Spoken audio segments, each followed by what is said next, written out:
17 বছর পর দেশের ইতিহাসে সবচেয়ে সুন্দর নির্বাচন হবে। লন্ডনে সংলাপে প্রধান উপদেষ্টা। ঐকমত্যের ভিত্তিতে আগামী মাসেই জুলাই সনদ উপস্থাপন। একদিনে আরও 10 জনের করোনা শনাক্ত। রাজধানীতে জনসমাগম বাড়লে সংক্রমণ বাড়ার শঙ্কা। স্বাস্থ্যবিধি মেনে চলার পরামর্শ। হাসপাতালে সীমিত পরিসরে পরীক্ষার সিদ্ধান্ত অধিদপ্তরের। স্বজনদের সঙ্গে ঈদ উদযাপনের পর রাজধানীমুখী কর্মজীবী মানুষ। রেল স্টেশন, লঞ্চ টার্মিনালে ভিড়। যানজটের ভোগান্তি এড়াতে আগে ভাগে ফিরছেন অনেকে।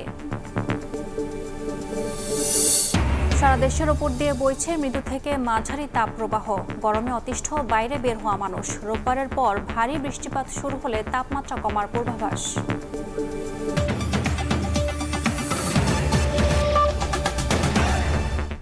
প্রবাসীর সময় সঙ্গে আছি আমি ইয়াসমিন অনন্যা।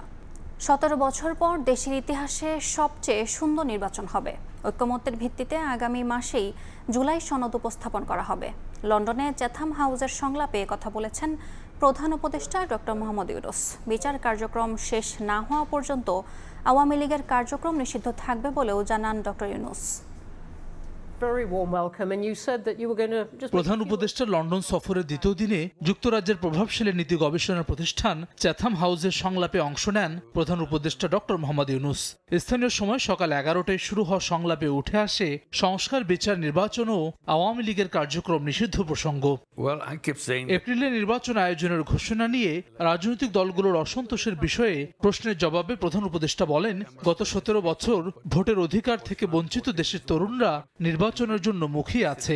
বলেন, সুষ্ঠু নির্বাচন করতে না পারলে শান্তিপূর্ণভাবে ক্ষমতা হস্তান্তরের সব চেষ্টা ব্যর্থ হয়ে যাবে। ঐকমত্যের ভিত্তিতে জুলাই সনদ আগামী মাসেই উপস্থাপন করা হবে বলেও জানান তিনি। Most beautiful election we ever had in our history, and the time is right. People are ready. After 17 years, you are having first time a real election. So that excitement we want to use and create what we call a new Bangladesh. It's not just voting for routine, voting for electing a new government. Ultimate aim is to get all those recommendations where all the parties agree, put it in a separate piece of paper. This is where all the parties agree. And then we celebrate all the parties signed that agreement. We call it July Charter. And we are waiting for July to come next month. Awami লীগের কার্যক্রম নিষিদ্ধ প্রসঙ্গে প্রশ্নের জবাবে doctor Yunus বলেন, এটি বিচার কার্যক্রম শেষ না হওয়া পর্যন্ত বহাল থাকবে। বিচার কার্যক্রম নির্বাচিত সরকারের সময়ও চলতে পারে এমন প্রশ্নের জবাবে প্রধান উপদেষ্টা বলেন, বিচারের দায়িত্ব জনগণই অন্তর্বর্তী সরকারকে দিয়েছে। Safety of the country, safety of the politics of the country, the nation has decided that for the time being, the activities of Awami League will be suspended for the time being. That's all we have done.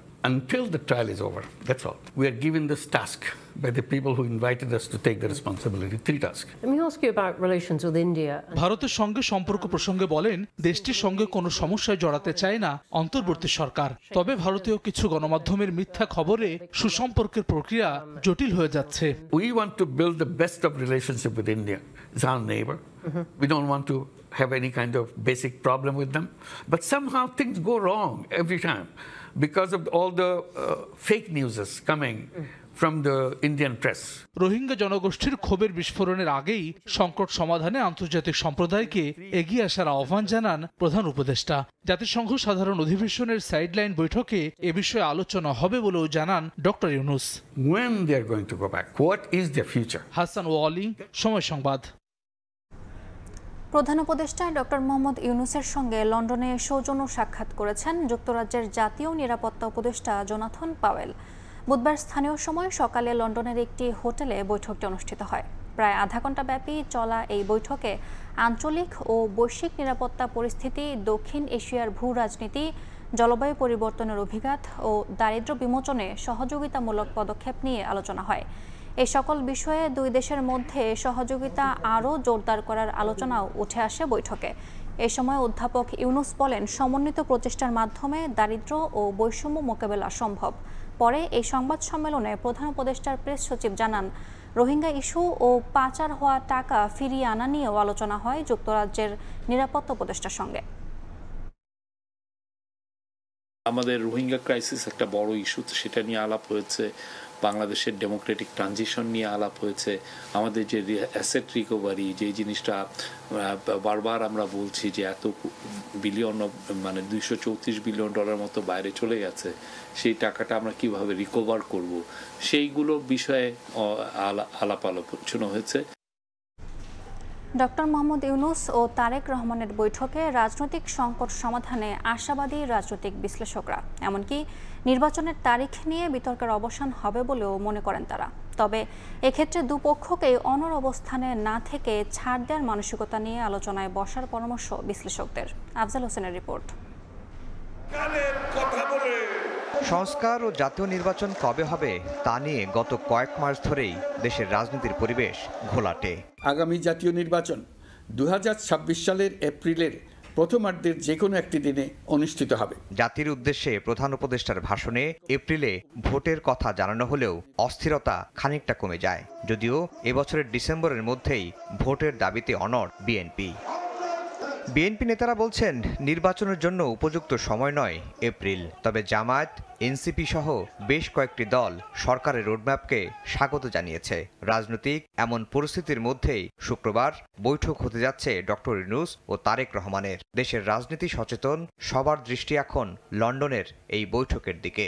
সম্ভবত রাজনৈতিক বিশ্লেষকরা বলছেন গুরুত্বপূর্ণ সংস্কার, জুলাই সনদ, নির্বাচনের তারিখ নিয়ে সরকার ও বিএনপির যে দূরত্ব সৃষ্টি হয়েছে সেটি কমে আসবে এই বৈঠকে। এতদিন মানে নির্বাচনের রোডম্যাপ নিয়ে বা সময়সীমা নিয়ে যে ধরনের একটা অনিশ্চয়তা ছিল, আমি মনে করি যে দুই পক্ষই একটা সহনীয় জায়গায় আসবে। এটা একটা আইস ব্রেকিং, একটা বড় ধরনের আইস ব্রেকিং হবে আর কি। সেই ক্ষেত্রে এখন ডক্টর ইউনূসকে আগায় আসতে হবে, তাতে করে কিন্তু দুই পক্ষের মধ্যে একটা সমঝোতা হওয়ার ইঙ্গিত আমরা পাচ্ছি। আমি আশা আলো দেখতেছি। আরেকজন রাজনৈতিক বিশ্লেষক বলছেন বৈঠক কতটুকু ফলপ্রসূ হবে তা নির্ভর করছে সরকার ও বিএনপির ছাড় দেওয়ার মানসিকতার উপর। Politics is the art of compromise. যে যত সুন্দরভাবে কম্প্রোমাইজ করতে পারবে ওই দেশটা, ওই সরকারটা তত ভালো চলবে। সুতরাং কম্প্রোমাইজ মিনস তো তার পজিশন থেকে অ্যাডামেন্ট না হয়ে ছাড় দেওয়া, কিছু ছাড় দিলে সমস্যার সমাধান হবে। তবে লন্ডনে যে সবকিছুর ফয়সালা হয়ে যাবে এমনটি মনে করছেন না রাজনৈতিক বিশ্লেষকরা, কেননা দেশের অন্য দলগুলোর সঙ্গেও সমঝোতা বা আলোচনার দরকার পড়বে। আমার মনে হয় আফজাল হোসেন, সময় সংবাদ, ঢাকা। একদিনে আরও 10 জনের করোনা শনাক্ত হয়েছে। ঈদের ছুটিতে থাকা ফাঁকা ঢাকায় করোনার সংক্রমণ বাড়াচ্ছে উদ্বেগ। ছুটি শেষে জনসমাগম বাড়লে রাজধানীতে ব্যাপক হারে ছড়িয়ে পড়ার শঙ্কা বিশেষজ্ঞদের। বলছেন মাস্ক পরাসহ স্বাস্থ্যবিধি মেনে চললেই সংক্রমণ ঠেকানো সম্ভব। এদিকে হাসপাতালগুলোতে সীমিত পরিসরে করোনা পরীক্ষা চালুর সিদ্ধান্ত নিয়েছে স্বাস্থ্য অধিদপ্তর। মনির হোসেনের রিপোর্ট। করোনার নতুন ধরন আবারও বাড়াচ্ছে উদ্বেগ। গত 2 সপ্তাহ ধরে দেশেও নতুন করে করোনা শনাক্ত হচ্ছে। 5 জন মারা যান 1 জন। স্বাস্থ্য অধিদপ্তরের তথ্য বলছে আক্রান্তের অধিকাংশই ঢাকায়, আর ঈদের ছুটিতে ফাঁকা ঢাকায় এমন সংক্রমণে বাড়ছে উদ্বেগ। ছুটি শেষে ঢাকায় ফিরতে শুরু করেছেন নগরবাসী। এতে কর্মচঞ্চল হয়ে উঠবে ঢাকা, বাড়বে জনসমাগম। এই অবস্থায় করোনা সংক্রমণ বাড়ার শঙ্কা স্বাস্থ্য বিশেষজ্ঞদের। তাই মাস্ক পরা সহ স্বাস্থ্যবিধি মেনে চলার পরামর্শ দিচ্ছেন তারা। জুন মাসেও প্রথমেই কয়েকটা দিনে মে মাস থেকে ছাড়িয়ে গেছে, কাজেই সংক্রমণের গতিটা কিন্তু ঊর্ধ্বমুখী। এবং তারপরে মানুষের চলাচল যেহেতু বেশি হবে, একে অপরের সাথে মেশা, যানবাহনে ভিড় হবে, কাজেই সংক্রমণ আরও বেশি মাত্রায় ছড়িয়ে পড়ার তো একটা সম্ভাবনা আছে। জনসচেতনতা বাড়াতে এখনই সরকারি পদক্ষেপেও জোর দিচ্ছেন বিশেষজ্ঞরা। সবচেয়ে আগে দরকার আমাদের স্বাস্থ্যকেন্দ্র এবং হাসপাতালগুলোতে স্বাস্থ্যবিধি মেনে চলাটা কার্যকরী করা কর্তৃপক্ষের পক্ষ থেকে। করোনা শনাক্তের হার বাড়তে থাকায় যেসব মেডিকেল কলেজ ও জেলা হাসপাতালে RT-PCR ল্যাব আছে, সেখানে সীমিত পরিসরে করোনা পরীক্ষার সিদ্ধান্ত নিয়েছে স্বাস্থ্য অধিদপ্তর। ভ্যাকসিন, বিভিন্ন ব্যবস্থাপনা নির্দেশিকা, ঔষধ, অক্সিজেন, প্রয়োজনীয় যন্ত্রপাতি, ICU, কোভিড চিকিৎসার বিশেষায়িত সুবিধা সম্বলিত নির্দিষ্ট হাসপাতাল, সেবাদানকারীদের জন্য প্রয়োজনীয় নিরাপত্তা সামগ্রী যেমন mask, PPE, face shield, COVID-19 সংক্রান্ত সকল বিষয়ে স্বাস্থ্য ও পরিবার কল্যাণ মন্ত্রণালয় সহ সরকারের সংশ্লিষ্ট মন্ত্রণালয় সংস্থার মধ্যে সমন্বয়ের মাধ্যমে প্রস্তুতি চলমান আছে। করোনা পরীক্ষায় যথেষ্ট কিট মজুত আছে বলে জানান স্বাস্থ্য অধিদপ্তরের মহাপরিচালক। মনির হোসাইন, সময় সংবাদ, ঢাকা। ঈদের ছুটিতে পরিবারের সঙ্গে কাটানো সুখ স্মৃতি নিয়ে জীবিকার তাগিদে রাজধানীতে ফিরছে মানুষ। ফিরতি যাত্রায় ট্রেন, বাস ও লঞ্চে স্বস্তি থাকার কথা জানিয়েছেন তারা। সহকর্মী শাহিন আলমকে সঙ্গে নিয়ে তোহা খান তামিমের রিপোর্ট।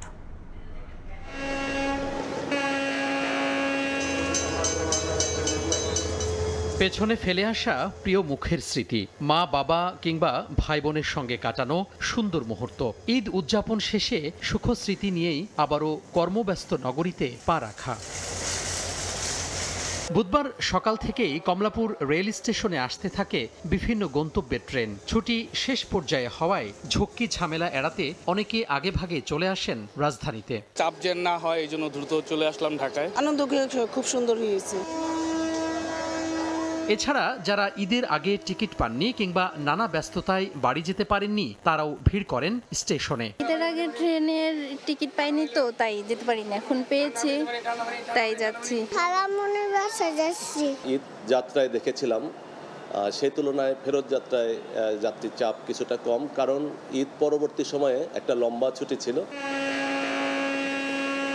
ভোর হতেই সদরঘাট লঞ্চ টার্মিনালেও একের পর এক ভিড়তে থাকে দক্ষিণাঞ্চল থেকে আসা বিভিন্ন রুটের লঞ্চ। স্বজনদের সঙ্গে ঈদ আনন্দ ভাগ করে স্বস্তির যাত্রায় সন্তোষ প্রকাশ করেন যাত্রীরা। যাত্রী কিছুটা কম ছিল, কারণ একদম অফিস খোলার ডেট তো এখনো হয়নি। ছুটি তো অনেকে 10 দিন 8 দিন, এই জন্য বর্তমানে চাপটা কম আছে। এছাড়া সড়ক পথেও যানজট না থাকায় ঝামেলাহীনভাবেই রাজধানীতে ফিরেছেন মানুষ। তোহা খান তামিম, সময় সংবাদ, ঢাকা। ঈদের আনন্দ উপভোগে দেশের বিভিন্ন বিনোদন কেন্দ্রে নানা বয়সী মানুষের ভিড়। নাগরদোলা, ঝর্ণা, ঝুলন্ত সেতু ও সবুজে ঘেরা পাহাড়সহ নানা দর্শনীয় স্থানে প্রিয়জনের সঙ্গে উৎসবে মেতেছেন বিনোদন প্রেমীরা। খুশির রং লেগেছে শিশুদের মনেও। সাগরের ঢেউ আছড়ে পড়ছে তীরে, ঢেউয়ের তালে নিজেদের ভাসিয়ে আনন্দে মাতোয়ারা পর্যটকরা। কক্সবাজারের বিভিন্ন সৈকত পয়েন্ট এখন পর্যটকদের দখলে। ঈদের টানা ছুটি উপভোগে পরিবার নিয়ে সৈকতে ভিড় করেন ভ্রমণ পিপাসুরা। নোনা জলে খুনসুটি কিংবা স্মৃতির ফ্রেমে নিজেদের বন্দী করতে ব্যস্ত অনেকেই। সবাই সবার মতো আনন্দ করতেছে, সবার ফ্যামিলিটা ভালো লাগতেছে দেখতে। সারা বছরের যে ক্লান্তি এটা দূরীভূত করে ফেলে আমরা এখানে এসে। কানায় কানায় পূর্ণ পটুয়াখালীর কুয়াকাটা সমুদ্র সৈকত। সূর্যোদয় সূর্যাস্তের বেলাভূমিতে ঢেউয়ের সঙ্গে মিতালিতে মেতেছেন বিনোদন প্রেমীরা। পরিবার ও বন্ধু বান্ধবদের নিয়ে বগুড়ার মহস্থানগড়ে প্রত্নতত্ত্ব নিদর্শন দেখতে যান অনেকে। দর্শনার্থীদের নিরাপত্তা এবং পরিস্থিতি স্বাভাবিক রাখতে ব্যবস্থা জোরদার করেছে কর্তৃপক্ষ। প্রথমে গেলাম বিহল লক্ষিন্দারের বাসরগড়, ওখান থেকে আসলাম এই মহস্থানগড় জাদুঘরে। রাজার আমলের যে প্রত্নতত্ত্ব, ভাস্কর্য, মূর্তি ইত্যাদি আর কি, আরো অনেক কিছু আছে দেখার মতো। শুধু বড়রাই নয়, উৎসবের রং লেগেছে শিশুদের মনেও। বাবা মায়ের হাত ধরে রাজধানীর জাতীয় চিড়িয়াখানায় যায় শিশুরা। বাঘ, ভাল্লুক, বানর সহ নানা প্রজাতির পশু পাখি দেখে উচ্ছ্বসিত তারা। তীব্র গরম উপেক্ষা করে বিভিন্ন রাইডে চড়ে আনন্দ উপভোগ করে শিশুরা। ছুটি পায় না, তার জন্য গরমের মধ্যে আসি। সন্তানের আনন্দ দেখে পরিতৃপ্ত বাবা মায়েরাও। ফাহরি ফারজানা, সময় সংবাদ। সারা দেশের উপর দিয়ে বয়ে যাচ্ছে হালকা থেকে মাঝারি তাপপ্রবাহ। গরমে অতিষ্ঠ নগরবাসী। আবহাওয়াবিদ বলছেন এমন তাপপ্রবাহ থাকবে আরও 2 দিন। কোথাও কোথাও হালকা বৃষ্টি হলেও তাতে তাপমাত্রা কমার সম্ভাবনা নেই। রোববারের পর ভারী বৃষ্টিপাত শুরু হলে কমবে তাপমাত্রা। রৌদ্রোজ্জ্বল ঝকঝকে দিন, তবে প্রচণ্ড গরমে বাইরে বের হওয়া কঠিন। গরমে অতিষ্ঠ নগরবাসী। ঈদের ছুটিতে রাজধানী এখনো ফাঁকা, তবে জীবিকার তাগিদে যাদের রাস্তায় বের হতে হয় তাদের এ গরমে সীমাহীন কষ্ট। তাই গাছের ছায়ায় দাঁড়িয়ে কেউ বা পথের ধারে শরবতের স্বাদ নিয়ে এ গরমে একটু স্বস্তি খোঁজেন। প্রচুর গরম, মানে গরমে গাড়ি চালানো খুব কষ্ট। গরমের জানি তো থাকা যায় না, কষ্ট করে চলাচ্ছি। এদিকে ছুটিতে পরিবার নিয়ে ঘুরতে বের হয়ে গরমে বিপাকে পড়েন অনেকে। শিশুদের অসুস্থতার কথা ভেবে না ঘুরেই বাড়ি ফিরে যান কেউ কেউ। বাচ্চাদের নিয়ে আসছিলাম ঘুরতে, গরমে এখন অতিষ্ঠ। বাচ্চাদের নিয়ে আসলে অনেক ঘোরার ইচ্ছা ছিল, কিন্তু এত গরমে বাচ্চা মানুষ তো এটা সহ্য করবে না, আমরা বড়রাই করতে পারছি না। ঘুরতে আসছি কিন্তু গরমের জন্য পিপাসা লাগতেছে, কষ্ট হচ্ছে। আবহাওয়াবিদ জানান সারা দেশে মৃদু থেকে মাঝারি তাপপ্রবাহ বয়ে যাচ্ছে, আরো 2 দিন থাকবে তাপপ্রবাহ। বর্ষাকালে যে বৃষ্টি হওয়া দরকার টানা ওইরকম বৃষ্টি নেই, এখন অনেক জায়গায় হয়তো একবার বা 2বার বৃষ্টি হয়, এই বৃষ্টিতে ওইভাবে তাপমাত্রা কমবে না। এটা আসার জন্য আমরা আরও 2 থেকে 3 দিন ওয়েট করতে হবে এবং ইতিমধ্যে কিছুটা মৌসুমী সক্রিয়তা পেয়েছে, বিশেষ করে আপনার চট্টগ্রাম ডিভিশন এবং সিলেট ডিভিশনে। আগামী কয়েকদিন দেশের কয়েকটি অঞ্চলে হালকা বৃষ্টি হলেও তাপমাত্রা কমার সম্ভাবনা নেই বলে জানিয়েছে আবহাওয়া অফিস। এছাড়া 15 জুনের পর থেকে বৃষ্টিপাত বাড়লে তাপমাত্রা কিছুটা কমবে বলেও আশা করা হচ্ছে। আয়েশা সিদ্দিক, সামিয়া, সময় সংবাদ, ঢাকা। আগের বছরের তুলনায় এবারের ঈদে পশু কোরবানির পরিমাণ কমেছে 13 লাখ। এর পেছনে রাজনৈতিক পট পরিবর্তন ও মূল্যস্ফীতির প্রভাব দেখছেন ব্যবসায়ীরা। কম কোরবানির কারণে পূরণ হয়নি চামড়া সংগ্রহের লক্ষ্যমাত্রাও। প্রাণী সম্পদ অধিদপ্তরের তথ্য অনুযায়ী পশু কোরবানি হয়েছে 91 লাখের কিছু বেশি। ত্যাগের মহিমায় উজ্জীবিত হয়ে পশু কোরবানি শুধু ধর্মীয় নয়, এর সঙ্গে জড়িত অর্থনৈতিক বিষয়ও। দেশে চামড়ার যোগানের 60% আসে কোরবানি থেকে, যা চামড়া ও চামড়াজাত পণ্য উৎপাদন ও রফতানিতে গুরুত্বপূর্ণ ভূমিকা রাখে। তবে এবারের ঈদে গত বছরের তুলনায় কম পশু কোরবানি হয়েছে। প্রাণী সম্পদ অধিদপ্তর জানিয়েছে দেশে মোট 91,36,734টি পশু কোরবানি হয়েছে, যা গেল বছর ছিল 1,04,08,918টি, যার প্রভাব পড়েছে চামড়া সংগ্রহে। যতটুকু খোঁজখবর নিয়েছি সেখানে আমরা দেখেছি প্রায় 15 থেকে 20% কোরবানি কম হয়েছে। সেই ক্ষেত্রে যে হয়তো 80 থেকে 85 লক্ষ পিস চামড়া আমরা এবছর সংগ্রহ করব। পশু কোরবানি কম হওয়ার পিছনে অবিকৃত পশুর কথা তুলে ধরেছে প্রাণী সম্পদ অধিদপ্তর। সংস্থাটি হিসাব করে দেখেছে এবছর 33,10,000-এর মতো কোরবানির পশু অবিকৃত ছিল। মূল্যস্ফীতি ও রাজনৈতিক পরিস্থিতির প্রভাব পড়েছে কোরবানিতে। 24-এর চিত্র 25-এর চিত্র এক না। লোকগুলো দেশে নাই এবং উপরন্ত ঘাপটি মেরে আছে। যারা 5টা গরু দেওয়ার কথা সে একটা দিছে। এবারের ঈদুল আজহায় সবচেয়ে কম পশু কোরবানি হয়েছে সিলেট বিভাগে, আর বরাবরের মতোই সবচেয়ে বেশি পশু কোরবানি হয় ঢাকায়। এরপরেই আছে চট্টগ্রাম বিভাগ। ইয়ানুর শিফাত, সময় সংবাদ, ঢাকা।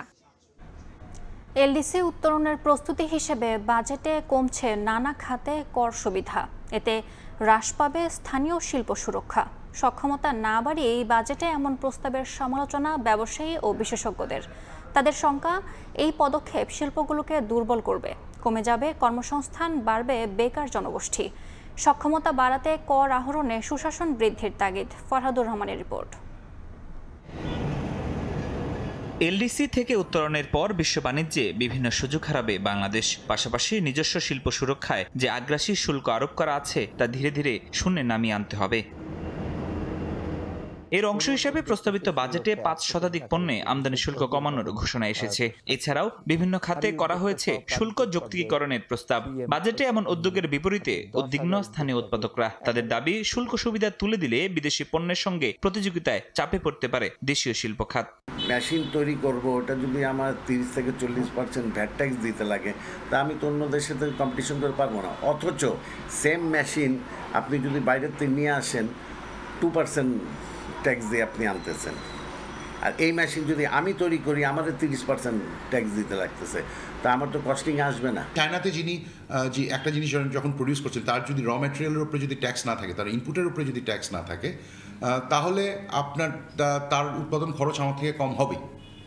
কিন্তু আমার যদি উৎপাদন খরচ যদি আমার উপকরণের উপরে বেড়ে যায়, তাহলে কিন্তু আসলে আমাদের খরচ কমানোর কোনো সম্ভাবনা থাকছে না। আর এই পার্সপেক্টিভে আমি মনে করি যে স্থানীয় শিল্পের যে উপরে যেই প্রোটেকশনটা দেওয়া হয় সেটা সরিয়ে নেওয়াটা কোনোভাবেই উচিত হবে না। বিশেষজ্ঞরা বলছেন, দেশে উৎপাদিত হয় এমন বিদেশি পণ্যের শুল্ক কমানোর প্রস্তাবে এই সংশ্লিষ্ট শিল্প প্রবৃদ্ধি ও কর্মসংস্থানে নেতিবাচক প্রভাব পড়ার শঙ্কা রয়েছে। কর অবকাশ সুবিধা না বাড়ানো ও শুল্ক হ্রাসে স্থানীয় শিল্পের সুরক্ষা কমছে বলে মনে করছেন তারা।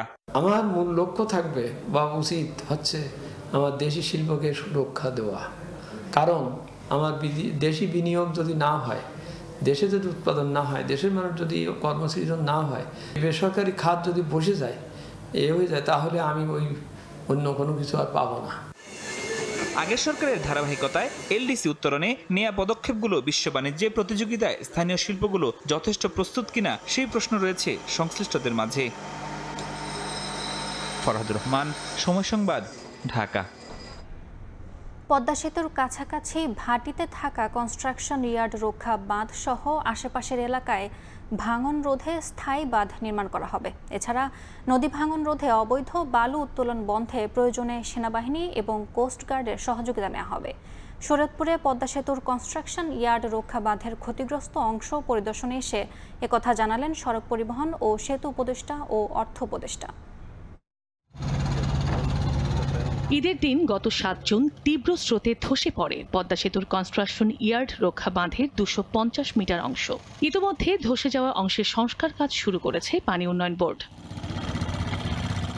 বুধবার ওই স্থান পরিদর্শনে যান অন্তর্বর্তী সরকারের 2 উপদেষ্টা। এ সময় অর্থ উপদেষ্টা ডক্টর সালেউদ্দিন আহমেদ জানান, পদ্মা সেতুর কাছাকাছি ভাটিতে থাকা কনস্ট্রাকশন ইয়ার্ড রক্ষা বাঁধ সহ আশপাশের এলাকার ভাঙন রোধে স্থায়ী বাঁধ নির্মাণ করা হবে। ডিজাইন লাগবে, এটা তো টাকা পয়সা কিন্তু মোটামুটি কম টাকা পয়সা সরকারে, বাংলাদেশ সরকারের পক্ষ থেকে আমরা যতটুকু পারি দেব। যত দ্রুত সম্ভব যদি আমাদের কাছে ফিজিবিলিটি টেকনিক্যাল ডিজাইনগুলো দেয়, আমরা তাড়াতাড়ি সম্ভব সমস্যার সমাধান করব। আর সড়ক পরিবহন ও সেতু এবং রেলপথ মন্ত্রণালয়ের উপদেষ্টা ফাউজুল কবির খান বলেছেন, নদী ভাঙন রোধে অবৈধ বালু উত্তোলন বন্ধে প্রয়োজনে সেনাবাহিনী ও কোস্টগার্ডের সহযোগিতা নেওয়া হবে।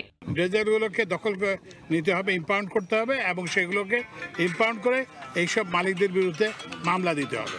এবং এইটা যদি বন্ধ না করা যায় তাহলে আমরা এখানে ইন্টারভেনশন করে এই সমস্যার সমাধান হবে। গত 10 বছরের পানির গতি প্রবাহ দেখবেন, নদীর স্রোতে এই অ্যানালাইজ করবেন, অ্যানালাইজ করে তার একটা সমাধান দেবে, তারপরে সেটার ভিত্তিতে আমরা কাজ করব। পদ্মা সেতুর আশপাশে জেগে ওঠা চর খনন করে নদীর পানি প্রবাহ স্বাভাবিক করতে পরিকল্পনা নেওয়া হবে বলেও জানান 2 উপদেষ্টা। সময় সংবাদ, শরীয়তপুর। নির্বাচন কমিশন সহ সংশ্লিষ্ট দফতরগুলোর সংস্কার জরুরি বলে মন্তব্য করেছেন গণ অধিকার পরিষদের সভাপতি নুরুল হক নূর। দুপুরে পটুয়াখালীর গলাচিপা অফিসার্স ক্লাব মিলনায়তনে এক সভায় কথা বলেন তিনি। পরে যে রাষ্ট্র সংস্কারের কথা বলছি, রাষ্ট্রের পরিবর্তনের কথা বলছি, যেন আমার ভোট আরেকজনে দিতে না পারে, নির্বাচনী ব্যবস্থাকে কেউ প্রভাবিত করতে না পারে, এই ধরনের একটা শক্তিশালী নির্বাচনী ব্যবস্থা। শুধুমাত্র মৌলিক সংস্কার নয়, প্রয়োজনীয় সকল সংস্কার বাস্তবায়ন করেই আগামী নির্বাচন হতে হবে। নারায়ণগঞ্জের রূপগঞ্জে ব্যবসায়ী মামুন হত্যায় জড়িতদের দ্রুত গ্রেফতার ও বিচার দাবিতে বিক্ষোভ করেছেন এলাকাবাসী। বুধবার বিকেলে ভুলতা ইউনিয়নের মাঝিপাড়া এলাকায় মামুনের জানাজা শেষে বিক্ষোভ হয়। আসামিদের গ্রেফতার করা না হলে ঢাকা সিলেট মহাসড়ক অবরোধের হুঁশিয়ারও দেন তারা। এর আগে মঙ্গলবার বিকেলে মাঝিপাড়া এলাকায় নিষিদ্ধ ঘোষিত ছাত্রলীগের এক নেতাকে গণধোলাই থেকে বাঁচাতে ছোড়া হয় এলোপাতাড়ি গুলি। সেখানে গুলিবিদ্ধ হন ব্যবসায়ী মামুন। পরে ঢাকা মেডিকেলে নেওয়া হলে মারা যান তিনি। এই ঘটনায় মামুনের বড় ভাই বাদী হয়ে রূপগঞ্জ থানায় মামলা করেছেন।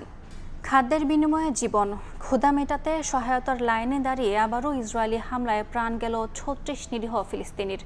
আহত হয়েছেন 200-র বেশি। এ নিয়ে গেল একদিনে প্রাণ গেছে 70 জন ফিলিস্তিনির। এই হামলাকে অমানবিক ও উদ্দেশ্যমূলক বলছে জাতিসংঘ। এরই মধ্যে পশ্চিম তীরে সহিংসতা উস্কে দেয় 2 ইসরায়েলি মন্ত্রীর ওপর নিষেধাজ্ঞা দিয়েছে যুক্তরাজ্য সহ 5 দেশ। এদিকে আটকের পর গ্রেটা থানবার্গকে নিজ দেশ সুইডেনে ফেরত পাঠিয়েছে ইসরায়েল। গাজার রাফা এলাকায় খাবারের আশায় জড়ো হন হাজারো মানুষ, কিন্তু সেই ক্ষুধাই ডেকে আনলো মৃত্যু। ইসরায়েলি বাহিনীর গুলিতে ত্রাণের খোঁজে আসা বেশ কয়েকজন ফিলিস্তিনি প্রাণ হারান, আহত হন অনেকেই। প্রত্যক্ষদর্শীরা জানান ড্রোন আর ট্যাঙ্ক থেকে নির্বিচারে গুলি চালানো হয়। যদিও ইসরায়েলের দাবি তারা শুধু সতর্কতামূলক গুলি ছুড়েছিল। নিহতদের মধ্যে ছিল শিশু, নারী ও বৃদ্ধ, যাদের হাতে কেবল খাবারের ব্যাগ ছিল। আমরা খাবারের আশায় ছুটে যাই। সে সময় আমাদের উপর কে নির্বিচারে গুলি চালালো জানি না। আমার 2 পা গুলিবিদ্ধ হয়েছে। এটা সাহায্য নয়, এটা যেন এক মৃত্যুর ফাঁদ। গাজায় যুক্তরাষ্ট্রের নেতৃত্বে চলমান খাদ্য সহায়তা ব্যবস্থা নিয়ে সমালোচনা করেছে জাতিসংঘ ও বিভিন্ন দাতব্য প্রতিষ্ঠান। এদিকে প্রথমবারের মতো 2 কট্টর ডানপন্থী ইসরায়েলি মন্ত্রীর বিরুদ্ধে নিষেধাজ্ঞা দিয়েছে যুক্তরাজ্য সহ 5টি দেশ। মানবতা বিরোধী অপরাধের দায়ে অর্থমন্ত্রী বেজালেল স্মোটরিচ এবং নিরাপত্তা বিষয়ক মন্ত্রী ইতামার বেন-গভিরকে নিষিদ্ধ করেছে যুক্তরাজ্য, কানাডা, অস্ট্রেলিয়া, নিউজিল্যান্ড ও নরওয়ে। নিষেধাজ্ঞার পদক্ষেপে নিন্দা জানিয়েছে ইসরায়েল। গাজায় মানবিক ত্রাণ পৌঁছে দেওয়ার উদ্দেশ্যে ম্যাডলিন জাহাজে যাত্রা করা পরিবেশ আন্দোলনকারী গ্রেটা থানবার্গকে নিজ দেশ সুইডেনে ফেরত পাঠিয়েছে ইসরায়েল।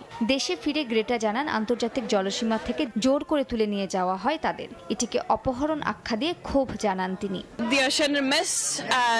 আমাদের সঙ্গে ইসরায়েল যে জবরদস্তি করেছে, ফিলিস্তিনিদের প্রায় প্রতিদিনই সহ্য করতে হয়। তাদের কষ্টের সঙ্গে আমাদের ভোগান্তির কোনো তুলনাই হয় না। গ্রেটার সঙ্গে জাহাজে থাকা 6 জন ফরাসি নাগরিকের মধ্যে 5 জন দেশে ফিরে যেতে অস্বীকৃতি জানিয়েছেন। তাদের বিরুদ্ধে আইনমূলক ব্যবস্থা নেবে ইসরায়েলি প্রশাসন। 2025 সালে হজ পালন করতে যাওয়া হাজিরা পেলেন নতুন এক অভিজ্ঞতা। গত বছরের তুলনায় এবারের যাত্রা ছিল অনেকটাই নির্বিঘ্ন। হজ সেবাদানকারী প্রতিষ্ঠানগুলোর সুশৃঙ্খল ব্যবস্থাপনায় এবার হাজিদের ব্যাগ পৌঁছেছে নির্ধারিত সময়ের মধ্যে। মক্কা থেকে আরিফুর রহমানের রিপোর্ট। বিগত বছরগুলোতে ব্যাগ নিয়ে চরম ভোগান্তির শিকার হতেন হাজিরা। অব্যবস্থাপনার কারণে কারো কারো হজের শেষ পর্যন্ত ব্যাগ পাওয়া যেত না। কিন্তু এবারের অভিজ্ঞতা পুরোটাই ভিন্ন। হাজিরা জানান, এবছর সময় মতো হাতে পেয়েছেন তাদের লাগেজ। কোনো রকম চাপ ছাড়াই হজের যাবতীয় কার্যক্রম সম্পন্ন করতে পেরেছেন। নির্ধারিত ওনারা আমাদেরকে যথেষ্ট সহায়তা করছেন। 4 থেকে 6 ঘন্টার মধ্যে আমরা আমাদের লাগেজগুলো পেয়ে গেছি এবং সুন্দরভাবে সেটা যেখানেই গেছি সেখানে লাগেজগুলো তারা সুন্দরভাবে ক্যারি করেছে। আমরা যখন মদিনায় চলে যাচ্ছি, তারা তাদের নিজ দায়িত্বে সমস্ত লাগেজগুলো তারা তাদের বাসে বা কার্গোতে উঠাই দিচ্ছে। হাজিরা বলেছেন, তারা ভাবতেও পারেননি যে হজ যাত্রা এতটা সহজ হবে। ব্যাগ নিয়ে চিন্তা করতে হয়নি এবং তাই তারা পুরোপুরি মনোযোগ দিতে পেরেছেন ইবাদতে। হজ সেবাদানকারী প্রতিষ্ঠানগুলোর পক্ষ থেকে জানানো হয়, হাজিদের সুবিধার কথা মাথায় রেখে পরিকল্পনা তৈরি করেছে তারা, যাতে কোনো ধরনের বিড়ম্বনার শিকার না হন হাজিরা। যত হাজি আসছে এদেরকে ব্যাগগুলো সুন্দরভাবে আমরা সার্ভিস দিয়েছি, এতে কোনো ব্যাগের কোনো ক্ষয়ক্ষতি হয় নাই। হাজিরাও আলহামদুলিল্লাহ ভালোভাবে সন্তুষ্ট হয়েছে আমাদের প্রতি। ব্যবস্থাপনা প্রতিষ্ঠানগুলোর লক্ষ্য ছিল সুষ্ঠু ও সুশৃঙ্খল পরিবহন ব্যবস্থা নিশ্চিত করা। ব্যাগের সুষ্ঠু ব্যবস্থাপনা এবং সেবার মান বৃদ্ধির ফলে এবার নির্বিঘ্নে হজ পালন করতে পারছেন হাজিরা। সবকিছু অনেক সুন্দর হয়েছে, খুব ভালো হয়েছে, খুবই ভালো হয়েছে আমাদের কাছে। যেমনটি জানছিলেন যে একজন হাজি যিনি এই বছর হজ করতে এসেছেন, তিনি জানাচ্ছিলেন যে তার এই বছর হজের অভিজ্ঞতা অত্যন্ত চমৎকার এবং ভালো হয়েছে। অর্থাৎ তিনি খুবই সন্তুষ্ট। তাদের এই হজের যে জার্নি, বাংলাদেশ থেকে আসা থেকে শুরু করে সৌদি আরবে এসে পবিত্র মক্কা অবস্থান করা এবং এখানে হজের যে সার্বিক ব্যবস্থাপনা, সব কিছু মিলিয়ে তিনি তার সন্তুষ্টি প্রকাশ করেছেন। এতে বলা চলে যে বিগত বছরের চাইতে এই বছরের হজ ব্যবস্থাপনা অত্যন্ত ভালো এবং চমৎকার ছিল। মক্কা থেকে আরিফুর রহমান, সময় সংবাদ। সিঙ্গাপুরের বিপক্ষে হারলেও বাংলাদেশের জার্সিতে অভিষেক আর হামজা শমীদের সঙ্গে খেলার অভিজ্ঞতাকে দারুণ বললেন ফাহমিদুল ইসলাম। সতীর্থদের সঙ্গে ভালো বোঝাপড়া থাকায় জাতীয় দলের হয়ে খেলা উপভোগ করেছেনও বলে জানান তিনি। এদিকে সিঙ্গাপুরের বিপক্ষে ম্যাচে বিতর্কিত রেফারিং নিয়ে এএফসিকে লিখিত অভিযোগ দেওয়ার কথা ভাবছে বাফুফে। বুধবার ভোরে ফিরে গেছেন হামজা ও শমীদ। একই দিন টিম হোটেল ছেড়েছেন বাকিরাও। হামজা, শমীদ, ফাহমিদুলদের হাত ধরে দেশের ফুটবল অপেক্ষায় নতুন দিনের। সিঙ্গাপুরের বিপক্ষে জয়ের প্রত্যাশা নিয়ে নামলেও হারের ক্ষত নিয়েই মাঠ ছাড়তে হয় লাল সবুজ বাহিনীকে। সিঙ্গাপুরের বিপক্ষে এই ম্যাচ হারে মন ভেঙেছে সমর্থক ফুটবলারদেরও। সিঙ্গাপুরের বিপক্ষে জাতীয় দলের ডিউটি শেষেই অল্প কয়েক ঘন্টা বিশ্রামের পর নিজ নিজ গন্তব্যের বিমান ধরেন হামজা চৌধুরী আর শমীদ সোম। ভোরের আলো ফুটতে একই বিমানে উড়াল দেন দুজন। এরপর এক এক করে টিম হোটেল ছাড়েন বাকিরাও। তবে এখনই ইতালি ফিরে যাচ্ছেন না ফাহমিদুল ইসলাম। জাতীয় দলের ডিউটি শেষে 1 সপ্তাহ ফেনীতে ছুটি কাটাবেন তিনি।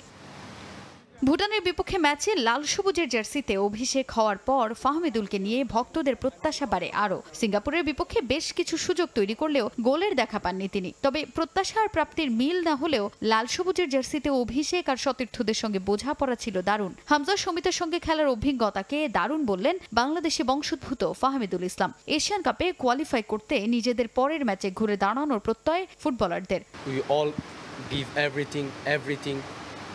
So we was unlucky. It was not our day. So we tried the best. Next time, inshallah, we get win. I meet first time Hamza Bhai, Shomit Bhai. Was great. Everything great with coach and all the teammates. I already meet them in Saudi, so everything great. I miss them for sure because I spent really good time here. আমাদের team এখন আগের থেকে অনেক strong.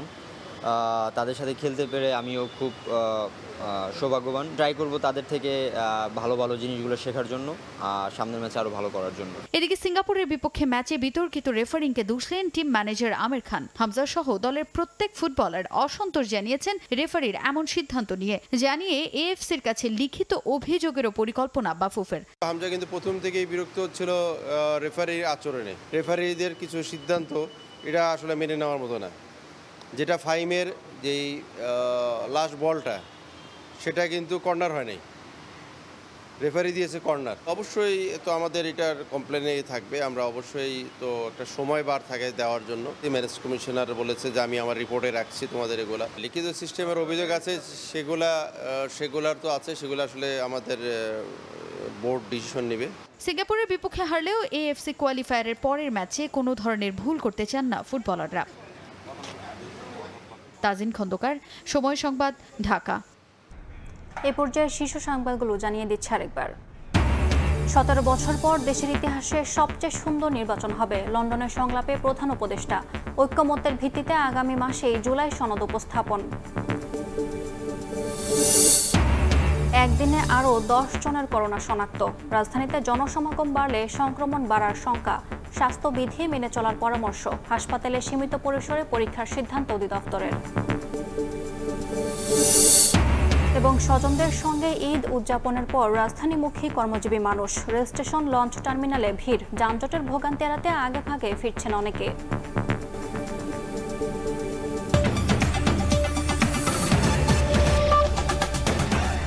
এই ছিল প্রবাসীর সময়ের সঙ্গে থাকুন সময়ের।